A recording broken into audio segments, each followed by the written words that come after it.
Hi everyone, this is Dr. McCabe and we're going to do a Le Chatelier equilibrium experiment here.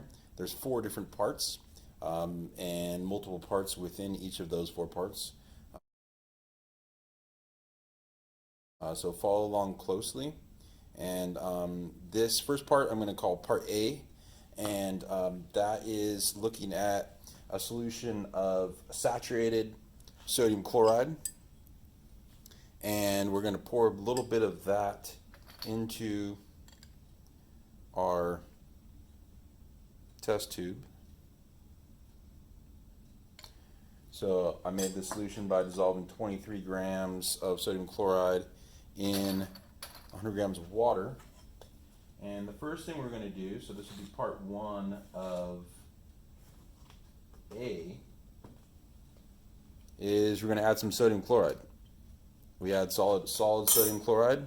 We give it a swirl, and we observe what happens. Well,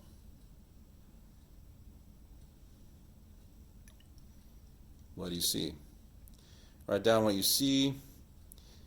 Do more sodium chloride ions go in solution, or are they staying in the solid state?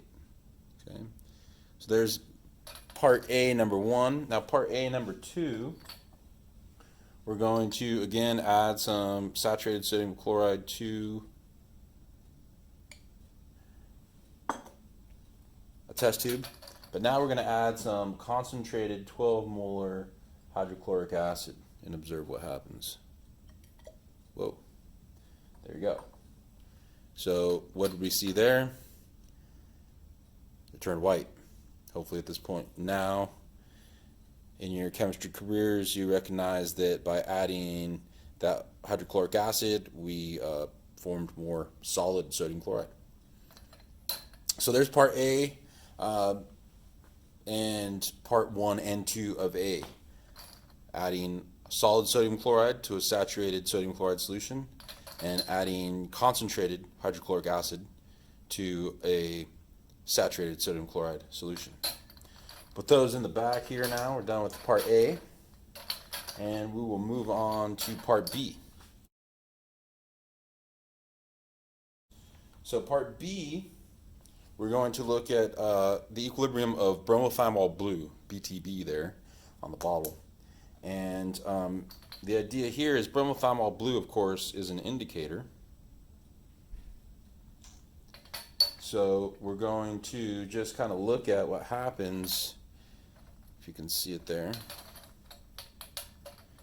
when first we just add some water to prepare our solution, and we've got kind of a yellowish solution there, which must mean that something besides water is in that test tube. Let's see if we can find a drier one. Put that to the side. So bromothymol blue does turn yellow when it is acidic, and just adding water should not mean that we're turning the solution yellow. That's more like it. Okay, so now we've got kind of this yellow-green, solution there in the water. And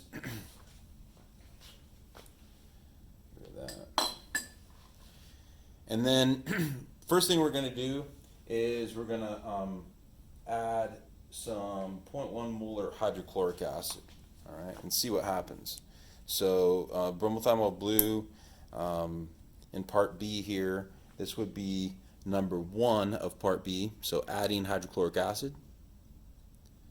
And let's see what happens. Add a number of drops of hydrochloric acid, and it turns yellow. Okay. Now, for part 2 of part B, we're going to add some 0.1 molar sodium hydroxide, and you can see pretty quickly there, it turns back to blue. And then if we want to keep going, we could add some more hydrochloric acid. and our indicator will shift back to be yellow. And just for giggles, we'll add some more sodium hydroxide and make it blue again. Just because I like blue. Just the blue color looks nice, right? There you go. All right, so there's part 1 and 2 of part B, which is looking at the equilibrium of bromothymol blue.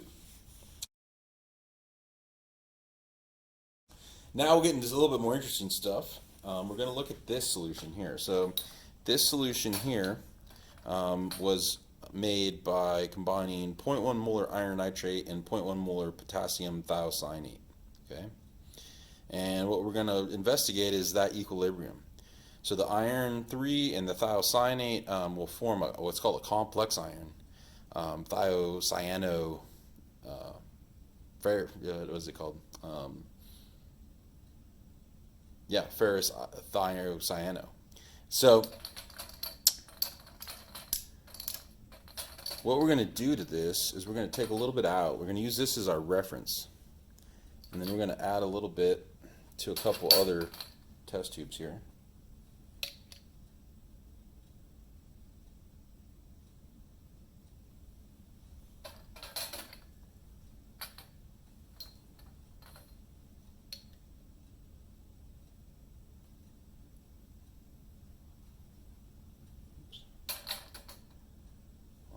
All right, so those will be our 2 test tubes. Our reference one here, let's just make up a reference solution here.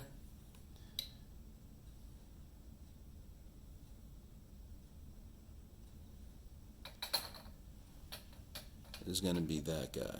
Okay, so you can see the 3. Okay, far right is the reference, and then to the first one, what we're going to do is we're going to add some 0.1 molar iron nitrate. So this would be part C, part 1 of part C, adding iron nitrate to the ferrous thiocyano complex. And there you go. I think you have a pretty obvious color change now. Compare those 2 side by side. And for the second one in the middle now, we're going to add some 0.1 molar potassium thiocyanate and see what happens. Maybe you can guess what's going to happen, but maybe not.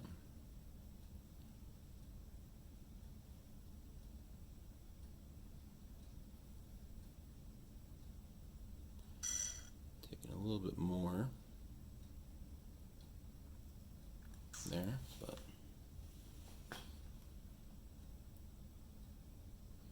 not changing that much. Okay, then the last thing we want to do is we're going to look at what the addition of, so let's just combine these 2 together actually for the hell of it.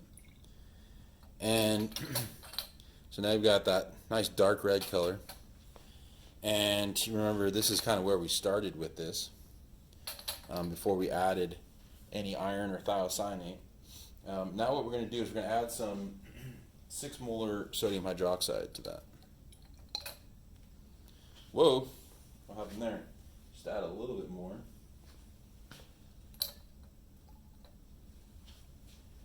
And note that color change. And if you give it a real close look there, you might be able to see some solid particles forming in there. If my phone will, there we go. Okay, so think about what adding the hydroxide will do. It turns out it will react with the iron. So in a sense, by adding the hydroxide ion and the sodium hydroxide, we're removing iron. Okay, and we could even go ahead and add another dose of it there, and we'll come back and look at that one a little bit later. Okay. The last one here, what we're going to look at is we've got this guy here. This is made by taking cobalt chloride and diluting it in water. So it's a cobalt chloride hexahydrate. And that cobalt chloride compound can be manipulated in several ways. Okay. What we're going to do first is we're going to actually add some concentrated hydrochloric acid and see what happens. So you can see there, upon the addition of the concentrated hydrochloric acid, right, it turned a real brilliant blue color. Looks kind of like a Firebird blue, if you ask me. And then we're going to add some water to this and see what happens. And lo and behold, you need to give it a little mix here.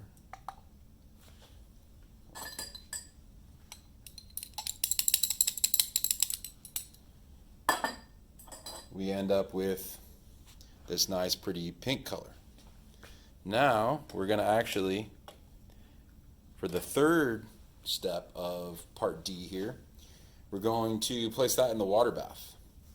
And the water bath is at about 50 degrees here. Give it a turn it up a little bit and keep an eye on that and see what happens. See if anything happens.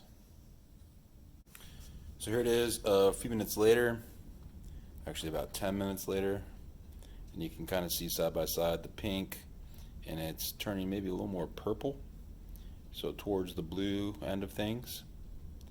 And we'll let it go a little longer and see if we can get it to be more blue, but I think that's going to be it. It's just turning more purple as it gets warmer and sits in that water bath. Now, one other thing we could do is pull this one out, which is looking pretty purple now, and put it in our cool water bath over here and see what happens to the color as it sits in the cold water bath, the ice water bath.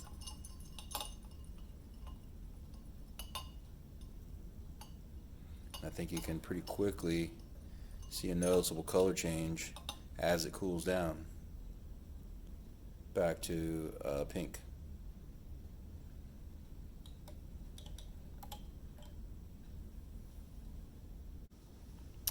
So that does it for our Le Chatelier laboratory experiment.